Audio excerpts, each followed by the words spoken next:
Hello, the lovely Juliette Bryant. Hello. Yay! So, thank you for joining me today for this conversation we're going to have. And as you know, we're doing the Shine celebration, 4th, 5th, and 6th of August in the Forest of Dean. And you've kindly said that you're going to come along and do your thing. So I'm gonna try and do 45 interviews with 45 speakers for 45 minutes in 45 days. So that's what the plan is, and you are the first. So thank you so much. Thank you for having me. Yeah, brilliant. So, how are you at the moment? I'm really good, really Yeah, good. yeah, Excited that the sun is out and the earth is waking up and that summer is coming and the vegetables are growing. yeah. Fantastic. So, let's talk about your garden because for people who don't know Juliet, amazing plant consciousness lady. Does amazing ceremonies with different mushrooms. Huge amount of knowledge and information I've gleaned from her. She talks all around the country. She's written books. Juliet's Kitchen dot It's julietskitchen.tv or Juliet Juliet Bryant Kitchen. or julietbryant.com. There we go. So do go and visit her page. She's absolutely amazing. I met her outside an event in the Isle of Wight. I think probably 2 years ago now. Very auspicious meeting we had, and yeah, I'm so grateful to have her in my life. So, Juliette, your garden. What do you grow in your garden? Oh, it's so exciting. So we moved into our house about 2 years ago, and the garden was just empty, just grass. It had been a dog run. So there was a hedge and grass, and that was it. And it's quite a big garden. And so we started getting planting straight away. We Giles built a couple of raised beds. So we've now got one, two, three, four, five, six raised beds, and he's built me a greenhouse, which is exciting, out of recycled materials. And we've got a couple of beds that are what's so exciting for me is the stuff that will just come back every year. We don't have to plant it, we don't have to do anything. And we have greens, fresh greens from March till October, sometimes November, from these two beds. So we've got perpetual spinach, we've got chard, we've got ditanda, which is peppergrass, amazing. We've got mugwort, we've got fennel, we've got loads of oregano and marjoram, loads of chives. So that's stuff that will just keep coming back year after year. Oh, and tree spinach as well, which is incredible. Wow. And so we have literally such an abundance of greens. It makes me so happy. And then we've got loads of herbs. We've got growing lots of tomatoes, cucumbers, and courgettes as well. But what I like to try and do is have herbs that I would go out and forage, but growing in my garden, so I don't have to go anywhere and forage them. Mm. Because then I know the environment. I know they've not been near a field that's been sprayed. I know there's not dogs peeing or pooing near them. So it's that controlled environment of foraging. Yeah. Um, so that's why I've got the mugwort growing and the ditanda, and we've got lots of plantain growing and yarrow, and chamomile as well. Lots of chamomile for my remedies and calendula. Um, because I make lots of things like I make my own deodorants, and I make my latest thing I've been making is a pain balm, Mm. which is phenomenal, and it's having such incredible results with it. People are just uh, the feedback is amazing about how it's affecting people with pain, and it's got so many different herbs in from the garden, and lots of mushrooms which are really effective. Mm. Fantastic. So I mean, that just sounds amazing, and you've surrounded yourself with nature. Um, you know, how do we get other people to do this, Juliet? What's the trick? Where are we going?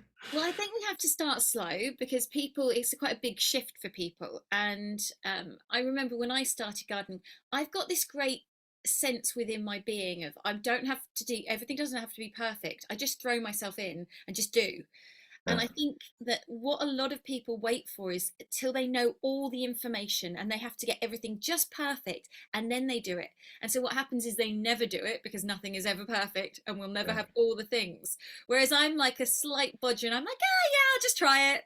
I'll Yeah. just throw myself in and see what Yeah. happens. And for Yeah. me, that's where the magic happens is in the we'll see what happens and nature happens then and nature takes over. So I think a great place to start is to have some herbs.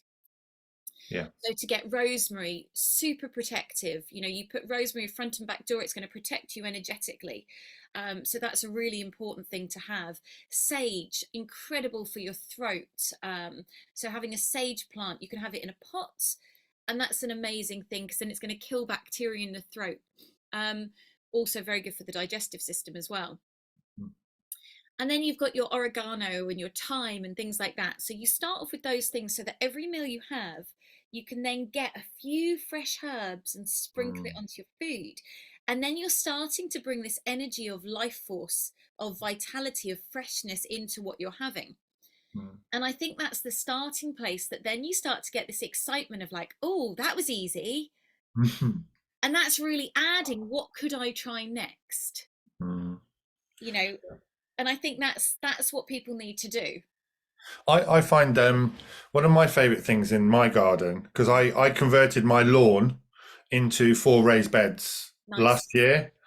I was just done with it. I just thought this is ridiculous. Growing vegetables is like printing money. It really is, and you do save a lot of money. And in my first year, I managed to not buy any green vegetables for 6 weeks. Brilliant. Now, that's a victory in my book because that was an amazing thing. I'd not done it before. But one of my favorite things in my garden is purple sage, and Lovely. I make tea with it. Yeah. It's just very, very simple. And I've got some mint, which is lovely. And I've got some lavender in my front garden. And when I walk past, I just grab a little bit. Like you do with lavender. I don't. I always just grab a bit of lavender wherever I am if there's some there. And I just think having something which you can actually practically bring into your life, it's just a really fantastic thing. And I've just thrown. I did what you did really, or what you were saying. I've just thrown everything out there and seen what's happened. And some things worked, some things didn't work. And I've moved on this year a little bit. Some things have completely failed. I didn't get any fennel. I've got no Brussels sprouts, but I got loads of spinach. I got loads of greens. I got Oriental veg. I got incredible beetroots. I mean, it was ridiculous. I said to Sarah, we had a beetroot that was like about that big. Amazing. Yeah, it was just weird. It was in a container, and it actually stayed over the winter.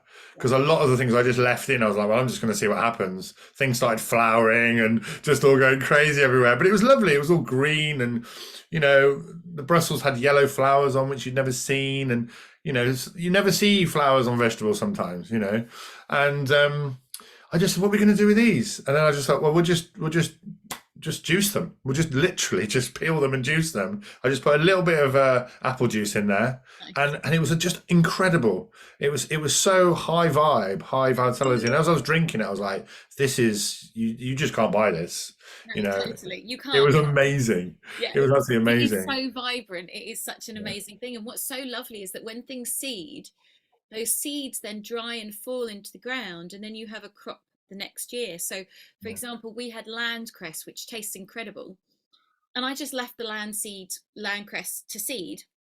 And this year, all of this land cress popped up, and I was able to pot up lots of pots for friends and give loads away as well. So, Mm, because it seeded itself, and that's what I think is so exciting when things naturally seed themselves.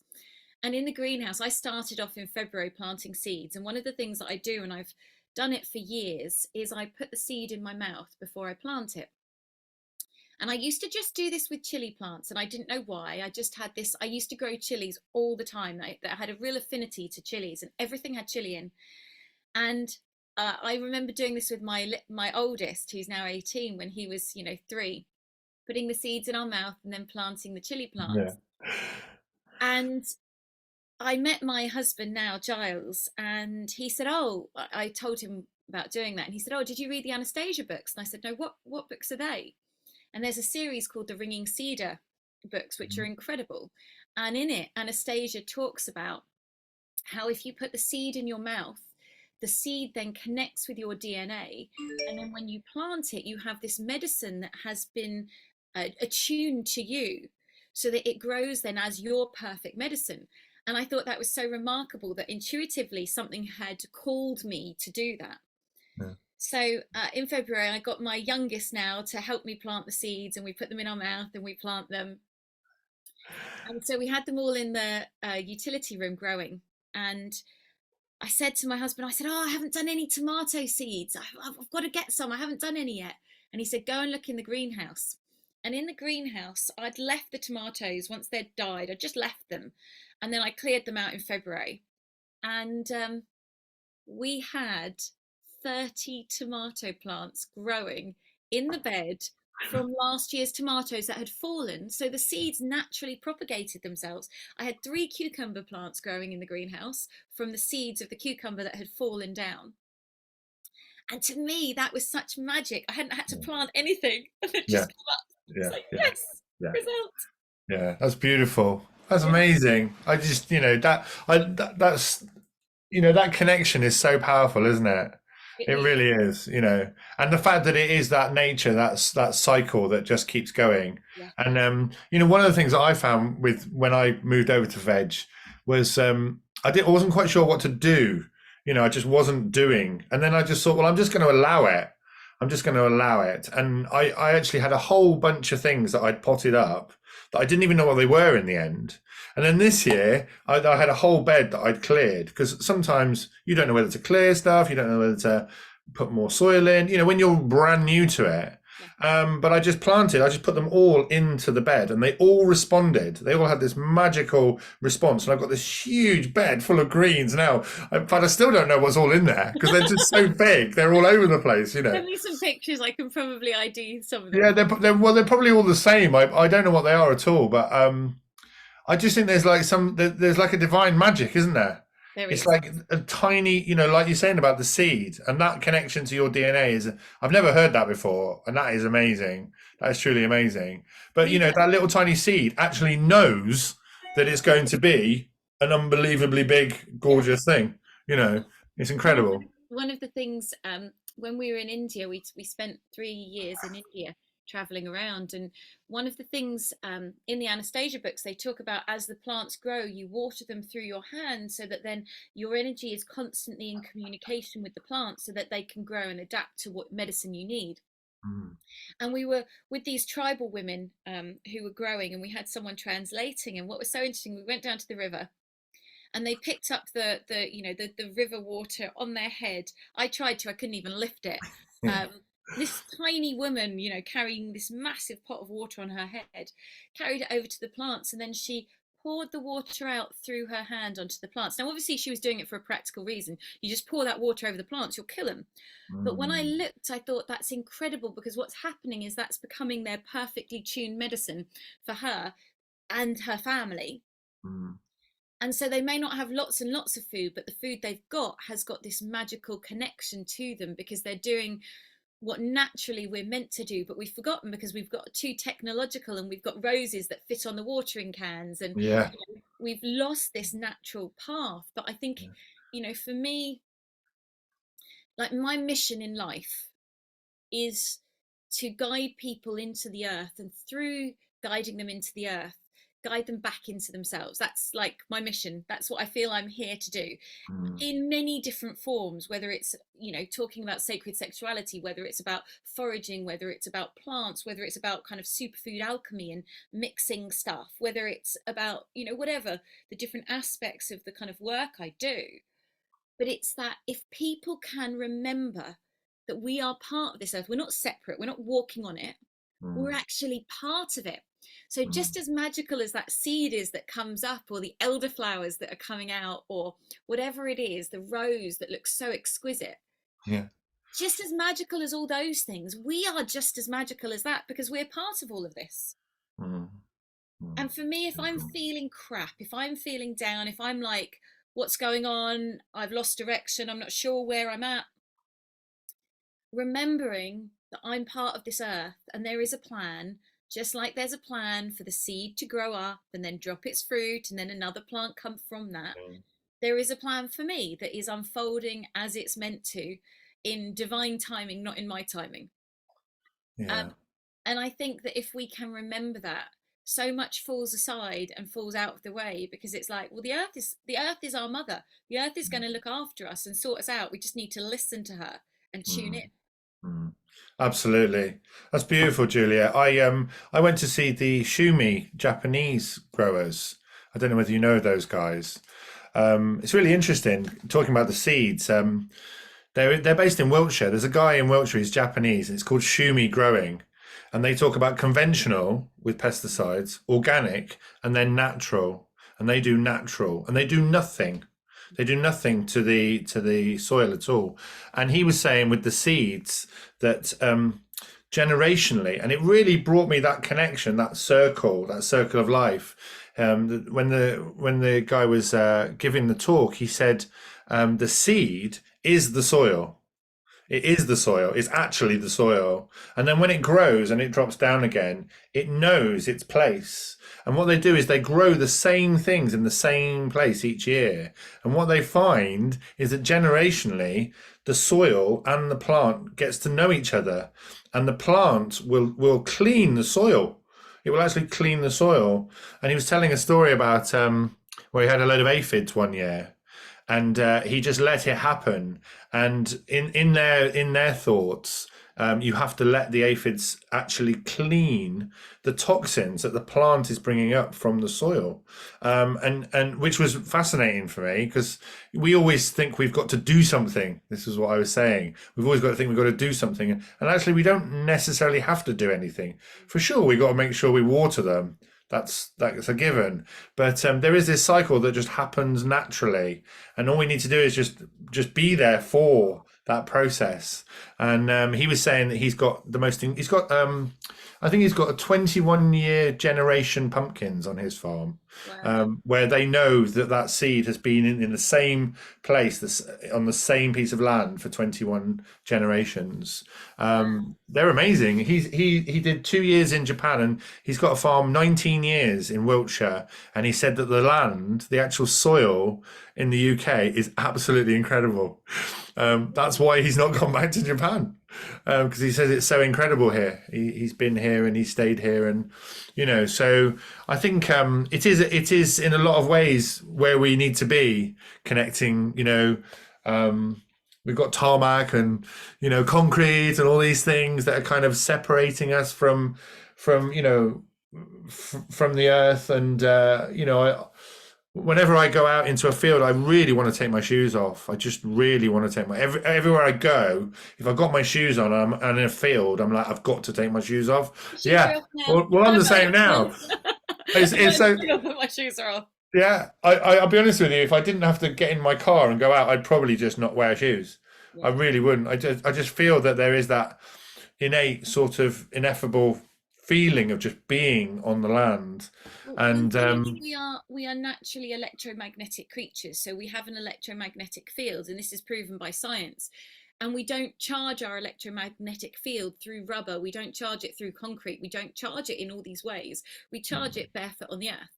So when we Mm. go barefoot on the earth, it's like we're plugging ourselves back into our battery, so we can actually recharge our electromagnetic field.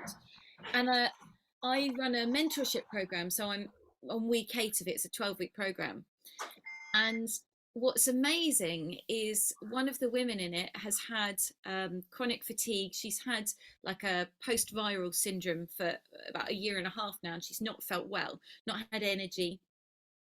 And last week we were talking about grounding and connecting to the earth. And so the mission was every day, barefoot, if you can, lay down on the earth for 5 to 10 minutes every day. Anyway, she's been doing it, and she posted up a video in my mentorship group today. And she said, and it just made me cry. She said, it's the first time, she said, I've been doing it for the last 10 days. And she said, it's the first time all my symptoms have gone away. And she said, Wow. she's doing other things. She's taking like the Yeah. medicinal mushrooms, she's doing, she's working on, but the final click of the puzzle was the earthing, was the grounding, was the laying on the earth. And she said she's received such deep healing, Mm. and she feels amazing. Mm. And it's the first time in over a year that she's really felt like she's returned to herself. Yeah. And that to me just made me so happy. I just, you know, because I, It's yeah. it's an incredible thing, isn't it? I stayed in the oh, actually, when I met you, I was staying in the botanical gardens in the Isle of Wight, Mm. and I went in, and Theo was like, "Oh, this is my room, Dad. This is my room. That's my son." And I was like, "Oh, okay." And I said, "Well, actually, this is my room." It was a lovely room. It had a big bay window, and he had a lovely room too. Don't get me wrong. But I lay down on the bed and I opened the window, and it was in the botanical gardens. Nice. And it was, I mean, it's only a couple of years ago. I've loved being in nature, but I've only really started to connect, like truly, in a really deep way over the last couple of years. And I just lay on the bed, had the window open. I could hear the sea. I could hear birds. I could hear the trees rustling. I could hear the wind, and the sun was coming in. And I actually had this profound moment where I was like, I'm actually healing. Yeah. I'm actually healing, and it really did make me feel like really blessed in that moment, because I realized that actually you can just go into nature Mm. and just be in nature, and actually you start healing, and it was amazing for me, because we think it's got to be complicated, but it hasn't. It's actually really simple. And if we go back to like a natural way of living, if we all lived in a village environment, we could just go and find our favorite spot in the forest and just be there, lie down, maybe fall asleep, and you do just get healed by the earth. And it's a truly wonderful thing. And it is such a shame that so many people don't have that connection. I Yeah. think that's where we're going. I mean, Yeah. I It, know it, that's the work you're doing. I know that's the work you're doing. Trying, and I see it when you talk that you're connecting, and your enthusiasm, you're being the light and saying, "Look, hey, if you do this, this is what happens, right?" So and I think we are going there. I think people are turning away from, this kind of this big block concrete thing machine that's going on, well, going people back are into being nature. made to because of their health, because so many people are becoming unwell, living in this toxic environment where we're bombarded with Wi-Fi, we're bombarded by 5G, we're bombarded by all these different electromagnetic things, we're bombarded by processed toxic rich food. We're not living a connected life, and so therefore we get to a point you can cope with it for so long, and then your body goes, I can't do this anymore. I'm not doing it. And people get chronic fatigue, or they get cancers, or they get whatever else because of the toxic load is too much for the system. Mm, And so then people start to look for the answers, and they'll either turn to the doctors, and they'll either get so far or and then wake up, or they'll start their journey themselves. But at some point they'll start this awakening of like, okay, well, what can I do? Because part of the problem is we live in a world where we have been programmed, something's wrong, you go to the doctor hands you, takes this.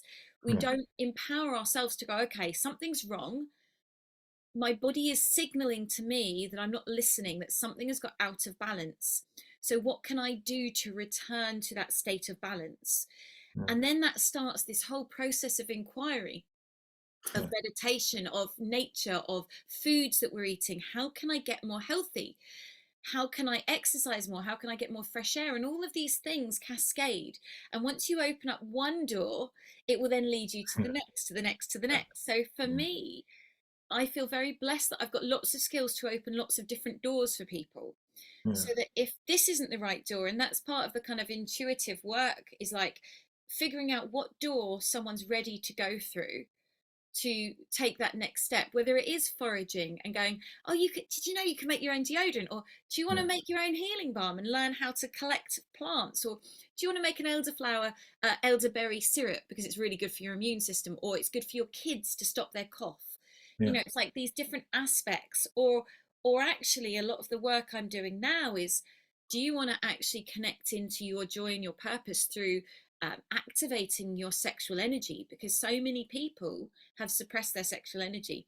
So many yeah, people have been told that sexuality is bad, and it's all being contorted and twisted currently. yeah, Um, and people don't realize that when you tap into that natural energy of pleasure in your body, then you can start living your life in a very different way, because you're living in this electrified, magnified vibe.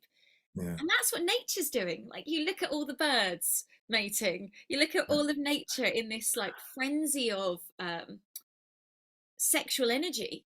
yeah, And it's how life is created, and it's not just how physical life is created, but it's how ideas are created.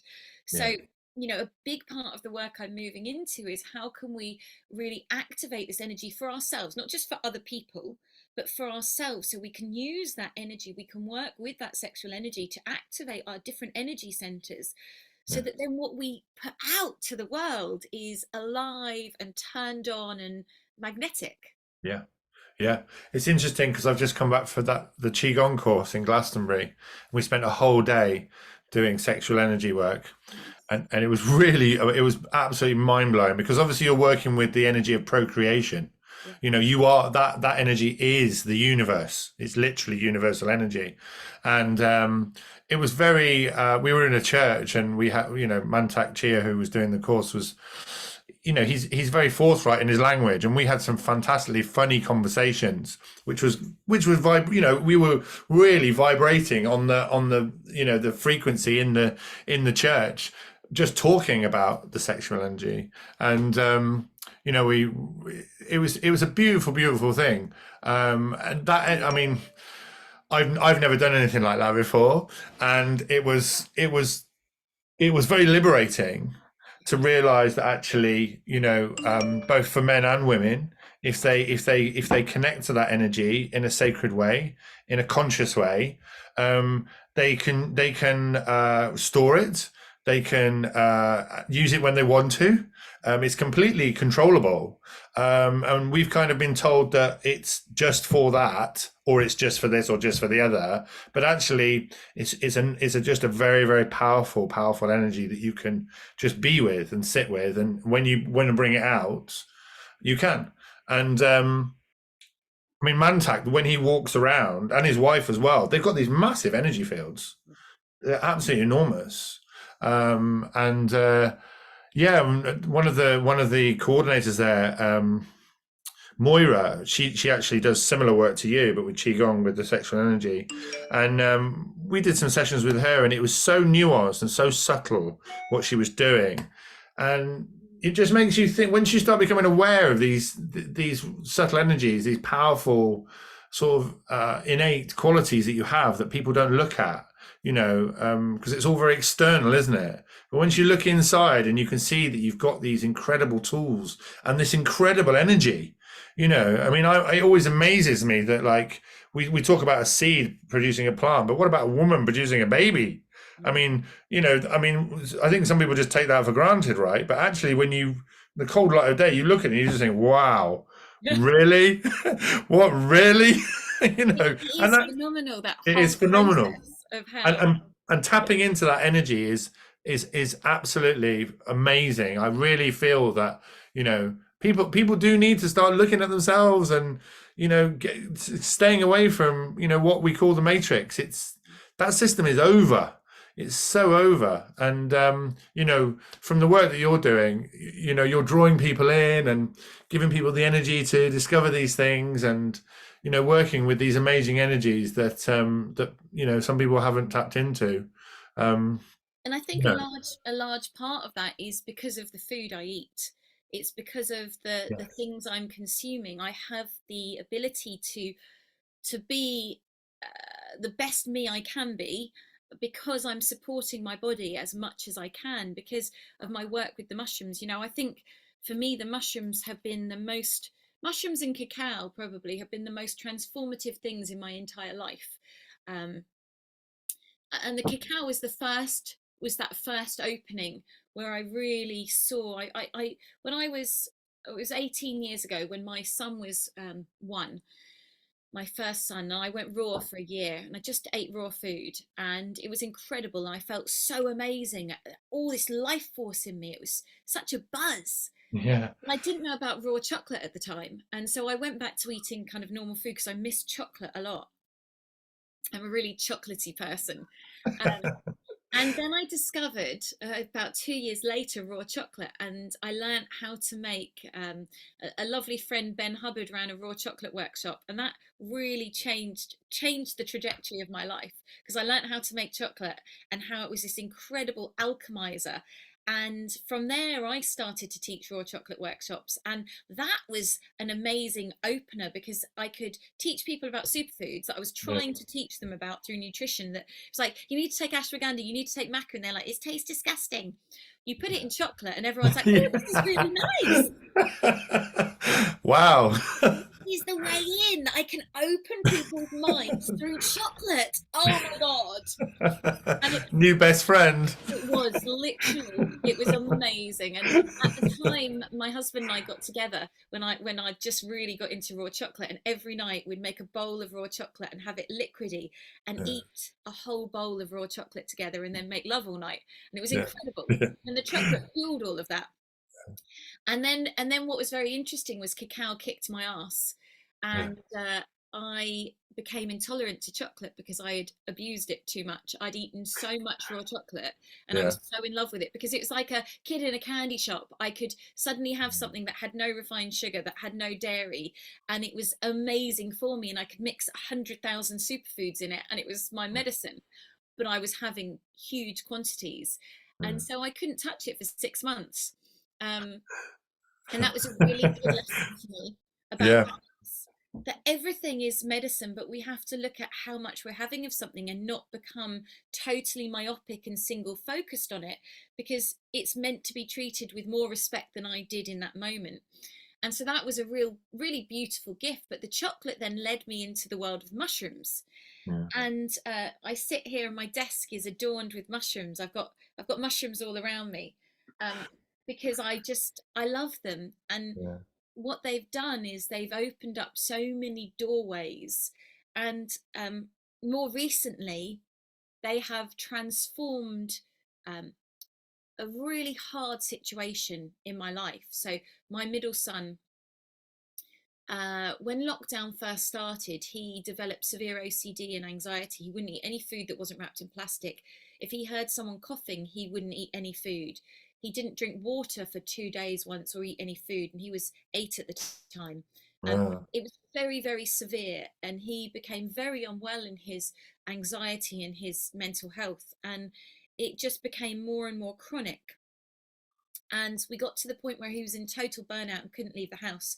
I pulled him out of school because he couldn't get there, and we were in a very, very hard situation because I was the only one who could look after him, the only one who could give him food, and I was also the primary earner for our family. So it was like, how the hell is this going to work? mm, So we spent a year and a half where it was extreme. It was really, really hard, and we only came out of it in January. And I had to take him to the shops every time he needed food, so he wouldn't eat food that was in the house. It was, yeah. and he wouldn't eat anything from me. And then he started to open up, and there was this little kink, and he let me make him a drink in a bottle, but I had to kind of make sure, pretend it was sealed almost. So, Yeah. and I devised this mushroom tincture because I was like, I need to get the mushrooms in him.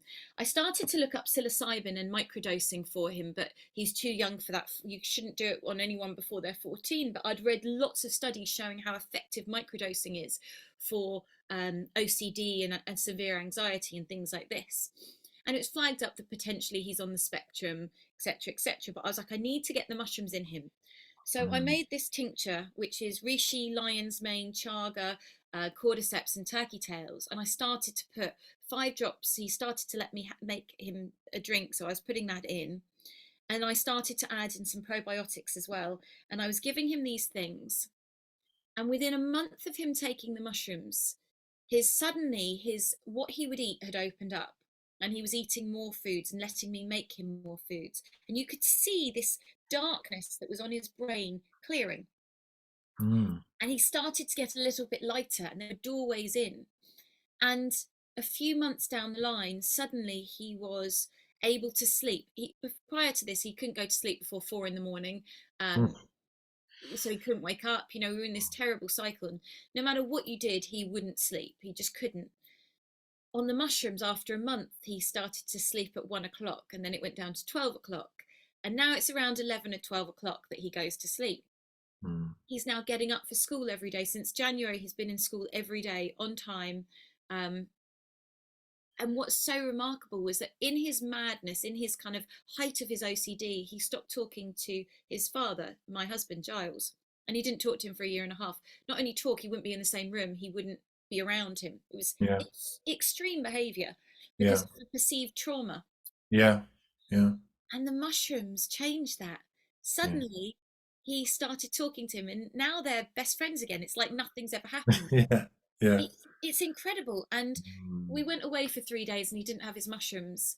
And I saw this darkness start to descend again. And you could see him struggling with his cognitive function. And he's a super bright boy, really, really highly intelligent. Yeah. But it's like he's got too many channels coming in and he couldn't process the information. But the mushrooms have literally transformed his life. And what's incredible is I did a video when we started the journey. Is like, this is what I'm trying, this is where we're at, and I'm going to keep you posted on some PDA groups, which is demand avoidance, which is what they suspect he has. Yeah. Since then, about 15 families now have got in touch with me. What are you doing? What's your protocol? So I've given it to them, and they've all come back to me and said that their children have transformed within a Amazing. week or a month. They've all transformed the way they're thinking, the way they're functioning, and it makes me cry. Oh, Julia, yeah. You Thank know, you. the Thank you. gifts are out there for us, and sometimes we have to go through the shit. We have to go through this dark night of the soul, because what we go through and what we overcome, we can then help other people overcome. Yeah. Yeah. And I feel like the mushrooms, because I am in tune with the earth and I can hear um, on a deeper level what the plants are saying. Yeah. You know, that's how I create my remedies, through this kind of resonant sound. And I think that sound and that healing intention can help shift things, and is shifting things for people. Yeah. You're a beautiful healer, Juliette. You really do heal. It's amazing. I've got one of your rubs, and I've got a suspect foot. It's my clutch foot, and I put it on there, and it not only does it heal it, it does heal it. It actually, if I put it on a night, the next day, because it's painful, it's like a deep bone pain. The pain has gone, but actually that area feels protected. And I said this to Sarah. I said, Juliette's balm that she's given me has got this really interesting kind of after effect where it does the healing, but it actually feels like there's a protective layer. It's a beautiful thing. And I know that you spend a lot of time and a lot of conscious focus on your remedies. And I know that, I don't know which one it was, but I remember you saying that you worked on one for over a year before you perfected it. You know, it really is an incredible, it's a labor of love, I know. But you are very driven to heal. It's like your whole being is out there to heal and to spread this knowledge. And you know, I always feel that you don't have enough time and enough space to actually get that information out. You know, it's like a constant thing, you know, and it is really beautiful. And I think it's such a shame that people have been programmed to believe that nature doesn't heal. It's an absolute, it's a crime against humanity. Actually, it really is, because you know, just the small things that you've done with me have just been so magical and so powerful. I mean, when you did the cacao at our gathering in January, you know, that energy rides with you. It stays with you. It takes you to another place. It lifts you out of your everyday existence. It's a magical thing, and it's the same with the mushrooms. You know, I mean, the mushroom ceremony you did down in the Green Heart Space, it really truly made me realize that there is something. It's quite funny, actually. In a strange way, they remind me of spiders, mushrooms, Yeah. you know, because they're just by themselves. Yeah. You know, like spiders are just by themselves, right? You know, and you can see spiders on different planets, and you can see them under the ground, and you can see them over the ground and stuff. And mushrooms are a bit like that. You can see them off world, you can see them in the air, you know, you can drink them, you can eat them, you know, you can see them on the trees or on the ground, and then you can see them under the ground. Obviously, you've got the mycelium under there as well. So, you know, it is like a huge natural network. And you seem to have really embodied that and brought that out, and sharing that wisdom of the mushrooms is, it's absolutely extraordinary, really. It really is, you I know. think for me, I was always a really ungrounded person. I was always quite floaty. I studied crystal healing, and I studied Egyptian healing, and I was really into healing energetically. And Mm. I was never in my body, and I hated being in my body. I was always kind of floating above with the fairies, and I was, Yeah, yeah, dancing around, very yeah, hyper. And then I got pregnant with my first child, and I was suddenly thrown into my body, and I was like, oh, I don't like it here, it's too dense. Ooh. And I spent yeah, ages fighting this grounded thing. And what was very interesting was when I came in touch with the mushrooms, what happened was I realized, and it was because of their mycelium, that if I grounded into the earth through my roots, into the mycelium, what I could do was allow my consciousness to move into the mycelium, which goes everywhere.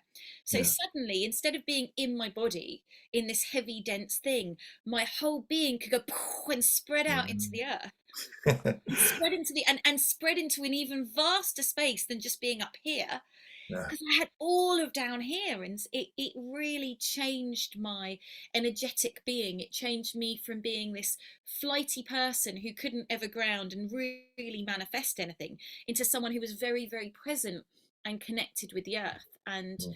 um, That loved that it so that's much. very shamanic. That is very shamanic, isn't it? Going down and being, in under the earth and with the ground, with Mother Nature above you and all around you. It's very comforting and protecting and nurturing, and then you can grow from that, from being under the ground. You can grow from that. That's an incredible thing. It's the kind of the symbolism in the mushrooms. You really opened up a world with the symbolism with the mushrooms, the way that the mycelium works, and there is a lot of allegories in that. There's a lot of ways in which you can say, well, that is actually life. It's a network of life. And I remember when we did the ceremony down in the Green Heart Space, and you were talking about, when you ingest it, you become with the mushroom, and you're also thinking about the mushroom. So you're taking on the consciousness of the mushroom, and you let the mushroom do its work. It's incredibly powerful. I really, I'm amazed actually that it's not more out there. It's such a huge, incredible subject. It's like, why isn't this a thing? And I think it is slightly with the chaga mushrooms. It's becoming, isn't it? Just it's gently getting there. And you've kind of been the bow of the ship of that. You've I, been I, like, I kind of you laugh know, at it because I've had a product called Longevity, which is like a coffee substitute for 12 years. I made it 12 years ago, and it's made with medicinal mushrooms and other adaptogens. And there was nothing like that at all. And now suddenly you're seeing all these things popping up yeah, that yeah. are like that. And I think I've always been a little bit ahead of my time. Yeah. Well, that is literally a quantum thing, isn't it? It's like you've been working, working, working on all these amazing ideas, and then the trail has kind of followed you, and it's kind of risen up, and it's actually showing itself now. Because I mean, ultimately, there's nowhere else to go, is there? No, There's only one way we're going to go, and that is back to Mother Earth. exactly. It's whether done whether and it's dusted because we've deal. died and we're Yeah, yeah, yeah. we're returning back to Mother Earth, or whether we do it consciously before then. And I think That's what you it. said about the kind of shamanic thing, Yeah, I've never done any shamanic studying or training yeah, or anything. But yeah, recently, for my last birthday, my husband got me a beautiful Remo buffalo yeah, drum, medicine drum, yeah, yeah, which is amazing. I remember yeah, playing your one, and I was like, I want one of those. It's yeah, incredible. So yeah. I've been playing that, and what's been very interesting is that songs of the earth have started to come up through me, and that's such a special thing to have that feeling of the music of the earth coming up and being sung through me as well. Yeah, yeah, that is beautiful.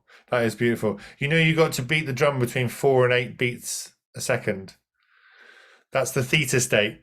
Okay. You got to go boom, boom, boom, boom, boom, boom, boom, boom, boom, boom. That's the kind of, and that Oh, gets your mind into that state where you oh can take nice. things on a subconscious level. It's a very particular thing. It's actually, I think it's the same as the Schumann's resonance. It's the same. Okay. I think it's the same Brilliant. thing as well. Which obviously, well, why wouldn't it be? Why wouldn't it be? You We were know. we were doing a few week 2 weeks ago. I was running a wild women's retreat because I hold these spaces for women to come together, and one of the things that I'm doing is freeing people's voices. And Mm, so we were just playing, I was playing the drum, and everyone had an instrument. And I said, we're just going to sing freely, whatever. It doesn't yeah, matter if it resonates or not. We're yeah, just going to sing. And what came through was the most 45 minutes these 8 women sang for, yeah, with no programming, no notes, no nothing. And the songs, the harmonizing that happened was just phenomenal. And what wow, everyone said is, I wasn't in my mind, I was just in the earth, because I'd done a meditation first. And it was like the earth was singing everyone there. And yeah, everyone came out of it in such a state of bliss and ecstasy. It was like everyone had just had an orgasm, you know, yeah, yeah. through sound, through song, and just that freedom of expression. It was just amazing. Stunning, absolutely stunning. Yeah. Thank you for your work, Juliet. I really Thank want to you for say your that. work. You know, it's absolutely fantastic. Hey, look, we're coming up to our time limit. I have to be, you know, I have to say we need to do the 45 minutes.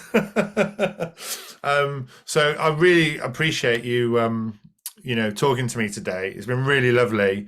I'm really looking forward to you being at the celebration. I know we're going to have an amazing time, and Giles will be there as well. And you're obviously going to bring your kids, so that'll be fantastic. So I And just let's need do to a say, mushroom ceremony. Let's do a mushroom ceremony and well, we've got a big space in the middle of all the tents where we can all congregate and do that. And I feel that once we all get there, we're all going to do things. We're just going to do things, right?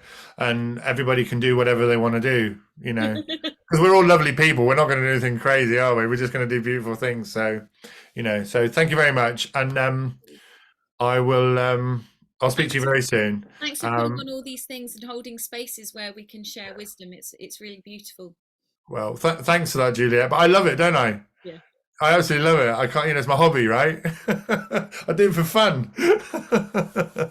So, you know, okay. Have a great day, and Thank I'll you. speak to you soon. Take care. Cheers. Bye.